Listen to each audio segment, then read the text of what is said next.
Good day, everyone. I am Hazel Yumul, and I'm the first discussant in our group.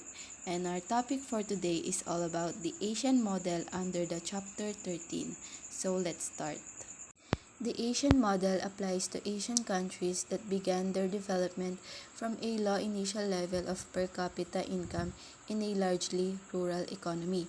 In here, their main task was not the more efficient utilization of resources and technological progress as in the affluent West, but the creation of capital and the drawing of labor out of agriculture, where workers were underemployed or redundant into industry.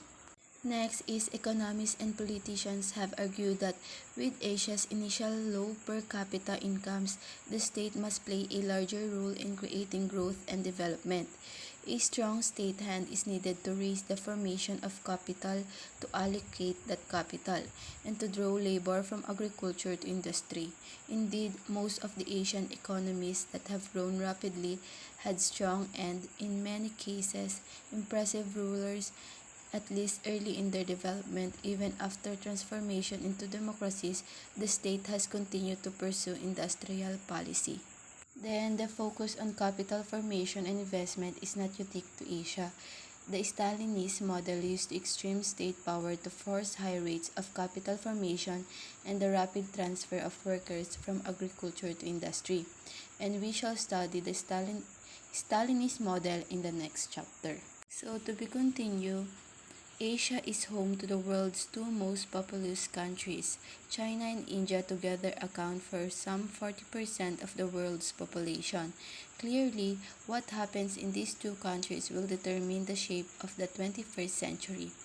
This chapter treats Asia as a single model even though there are substantial differences among countries.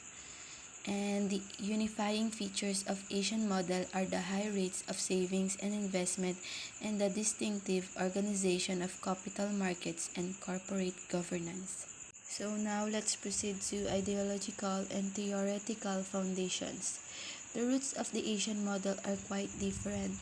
The Asian model originated in Japan, which until the late 1860s was isolated from Western thought. The Asian model spread to Korean peninsula with its annexation by Japan in 1910. Japan, in its efforts to make Korea a permanent Japanese territory, introduced its style of business, finance, and industrial organization there and assumed ownership of many Korean businesses. Then the Japanese model spread throughout Southeast Asia in the 1960s and 1970s as Japan. By the next world's second largest economy and by far the dominant Asian economy, exerted influence through its economic miracle and its investments in the region. Japan's economic miracle refers to its exceptional growth in the first 3 decades after World War II. And now let's see the modern Japanese history. Modern Japanese history began with two major events. The first was the forced opening of Japan by Admiral Matthew Perry on his second voyage to Japan with 8 military ships in February 1854. In the 16th century, Japan's rulers had discontinued relations with the West because of its perceived corruptive influences, and the imposition of unequal treaties on Japan by the more powerful American military came as a profound shock to a nation that believed in its cultural superiority to all things foreign. The humiliation of the forced opening taught Japan that it must modernize to protect itself from foreign enemies, an insight institutionalized in an 1868 imperial memo stating that Japan must stop looking at the world as a frog from the bottom of a well and be willing to learn from foreigners and adopt their best points. In the decades that followed, Japanese were sent to the West to learn from universities, industrialists, philosophers, and statesmen. Japan had decided it needed to catch up quickly. So, under the modern Japanese history, the second major event was the Meiji Restoration in 1868, which replaced the military regime with a new government of progressive officials determined to embark on modernization. The Meiji leaders had no blueprint other than the general acceptance of an emperor system that nominally gave the emperor who undercurrents of modern Japanese history.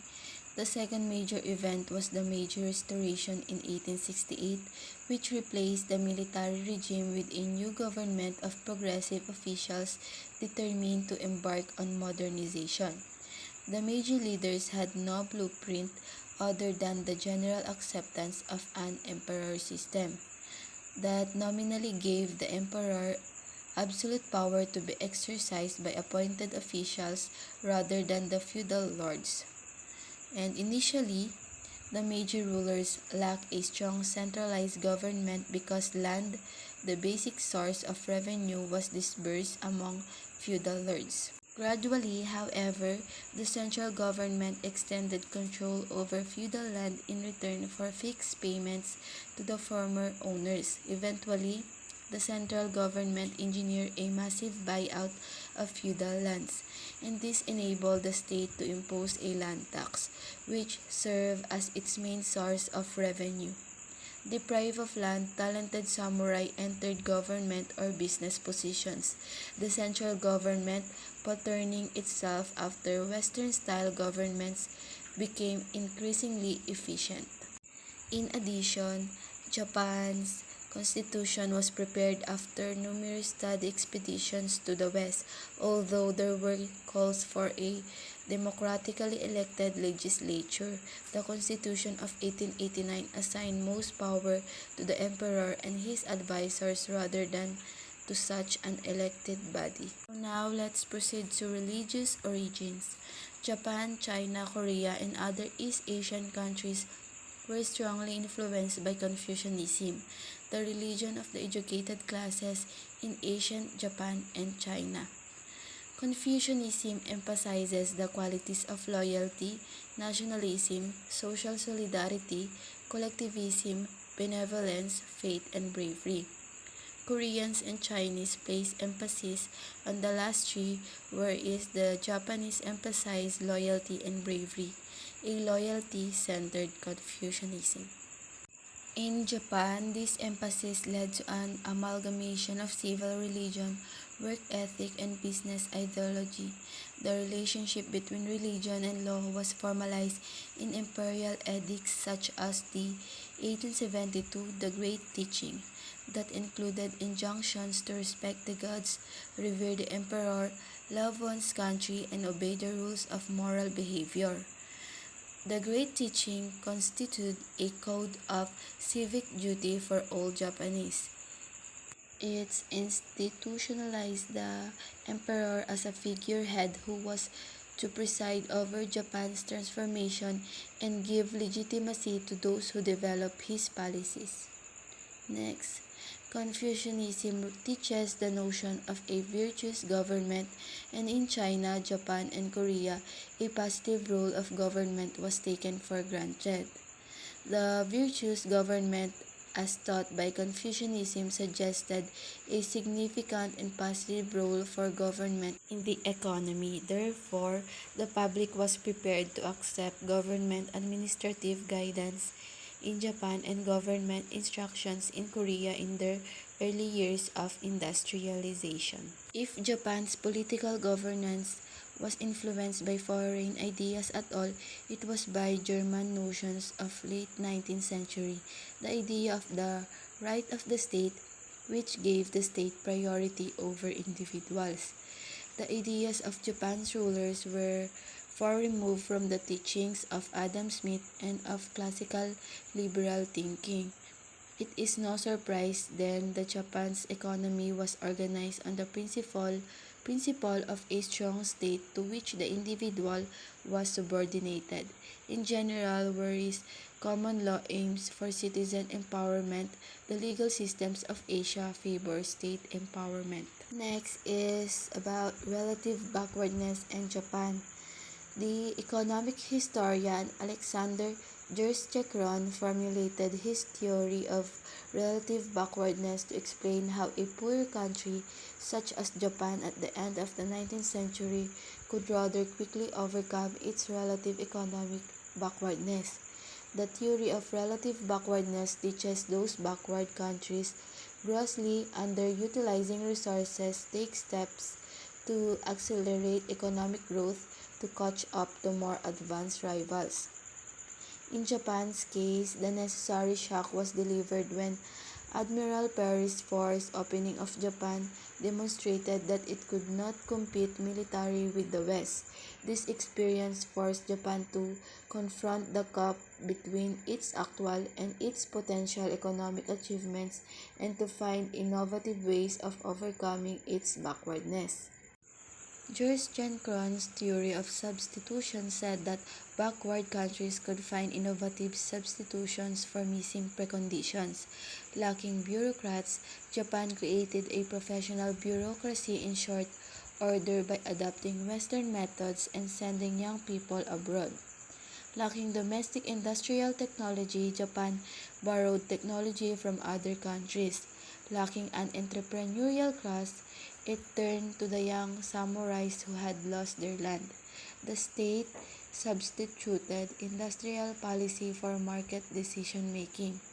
To economize on entrepreneurial resources, Japan fostered large integrated concerns and syndicates. In short, it made up for missing preconditions with innovative substitutions. And in addition, Joyce Chenkron's empirical prediction was that relatively backward countries would grow more rapidly than the industrialized countries once they decided on a policy of industrialization. So, as we can see, this is the figure 13.1 real GDP and aggregate gross capital stock in Japan. Average annual growth rates. So, the Japan's growth was fostered by high rates of investment and national savings. Throughout the post-war period, Japan continued to have exceptionally high national savings rates and investment rates. So, the next figure is the figure 13.2 national savings and gross investment rates in Japan, 1887 to 2000. In this figure, it shows that the Japanese economy maintained high investment rates through significant domestic savings. Excess savings were then exported as national savings exceeded gross domestic investment, especially in 1965 to 1973 and 1983 to 1989. One would expect countries with high savings rates to invest more abroad as they mature and domestic rates of return decline. Japanese savings flooded into Southeast Asia, spurring economic development. With this capital went Japanese business methods and technology. The economic explanation for Japan's rapid economic growth were a technology gap, a high rate of capital formation, and the availability of labor. Japanese growth was export-driven in the early years of industrialization. Exports were primarily traditional industries such as textiles. As modern technology was assimilated, exports shifted toward the high-technology products that Japan, owing to its productive but relatively inexpensive labor, could produce with comparative advantage. The state used industrial policy to direct industry to more complex export products such as electronics, machinery, and automobiles. So now let's talk about the growth in the rest of Asia, the Four Tigers. The Four Tigers, Hong Kong, Singapore, South Korea, and Taiwan are so named because of their exceptionally rapid growth which started in the early 1970s. Note that the rapid growth of the Four Tigers provided contagious spreading to other parts of Asia such as Indonesia, Thailand, Philippines, and Malaysia. In the 1980s, the growth lagged India, began to grow as well and was one of the world's most rapidly growing economies in the 1990s. Despite their rapid growth, these countries remain poor and must continue their high growth to become middle-income countries. The growth of Four Tigers was driven by export-led industrialization. Exports have been largely manufactures, but in recent years a somewhat more diversified export pattern has emerged. For example, financial services in the case of Hong Kong and Singapore. The Four Tigers have different political systems. South Korea and Taiwan began with military dictatorships which repressed opposition parties sometimes quite brutally but kept economic development as a primary goal. So this is the decadal growth of Japan and Four Tigers, 1950 to 2010. This shows that the two Asian countries, Hong Kong, which is now a part of China, and Singapore, have reached the level of affluence of Western industrialized countries and Japan. South Korea and Taiwan have become middle-income countries. The other rapidly growing Asian countries remain poor but will approach middle-income status if their growth continues. So we are now in the last topic, which is the Asian countries per capita GDP. So the World Bank has classified Hong Kong, Singapore, and South Korea as the world's most outward-oriented economies among the developing countries during the periods 1963 to 1973 and 1973 to 1985, and India as among the most inward-oriented during that same period. It was India increasing export orientation after 1990 that is largely credited with its growth. More general, statistical studies confirm that the relationship between export orientation and economic growth is positive. There is simply no historical example of successful import substitution countries, and a number of factors explain the rapid growth of the Four Tigers in the following. So the number one is the rapid demographic transitions from high fertility and high mortality to low fertility and low mortality caused substantial increases in savings rates. With declining fertility, the ratio of dependents to adult workers fell, freeing discretionary income for savings. Number two, governments in region promoted a stable investment climate by adopting stable macroeconomic policies and providing stability, reasonably secure property rights, and tranquil industrial relations. Some governments created development banks that look a longer-run view of investment and monitored industrial borrowers. Number three is that governments promoted universal education and investment in human capital, such as in public health. The high levels of human capital at the start of growth contributed substantially to the rapid economic growth. Number four, openness to international trade was one of the most important factors in the region's rapid growth. Outward-oriented policies varied from the use of incentives to undervalue exchange rates, the avoidance of import restrictions, and trade liberalization policies. Competing in a world markets forced domestic producers to become more efficient and to learn new technologies. Number five, some East Asian governments promoted foreign direct investment to supplement domestic savings and attract new technologies. Policies toward foreign direct investment varied widely. Japan and Korea were initially hostile, whereas Hong Kong and Singapore promoted foreign investment. Foreign direct investment has been significant in parts of East Asia, but only in Singapore was direct foreign investment more than 10% of capital formation.